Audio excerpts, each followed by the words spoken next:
Hello friends, welcome back to my channel. ஆடி 3வது வெள்ளி.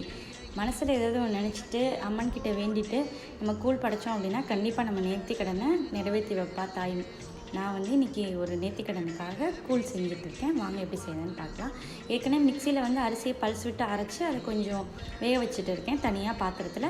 சைட்லேயே சுடுதண்ணி கொதிக்க வச்சுட்டேன். கேப்பமாவை நல்லா தண்ணி விட்டு கரைச்சி கெட்டி இல்லாமல் இந்த சுடுதண்ணியில் நம்ம கரைச்சோம் ஊற்றணும் அப்படின்னா கெட்டி விழுகாமல் நம்மளுக்கு கூழ் ரெடி ஆயிரும். கூழ் கொஞ்சம் கெட்டியாக தான் காய்ச்சிருக்கேன். திருப்பி சுடுதண்ணி வச்சு ஊற்றிக்கலாம். அப்படியே சைட்லேயே வேப்பங்குழையெல்லாம் கட்டிக்கிட்டு இருக்கேன்.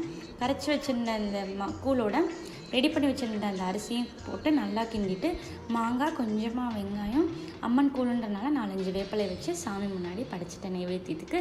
இதை அப்படியே பாத்திரத்தில் ஊற்றி கோயிலுக்கு கொண்டு போக வேண்டியதான். விளக்கேற்றி சாமி கும்பிட்டு கோயிலுக்கும் எடுத்துகிட்டு போயிட்டேன். நீங்களும் ஆடி வெள்ளி இதெல்லாம் பண்ணுவீங்களா அப்படின்னு சொல்லி கூட மறக்காமல் கமெண்ட்டில் ஷேர் பண்ணுங்கள். நாளைக்கு இன்னொரு மினி விலாகில் பார்க்கலாம். அது வரைக்கும் stay connected. Tata, bye bye. Hello friends.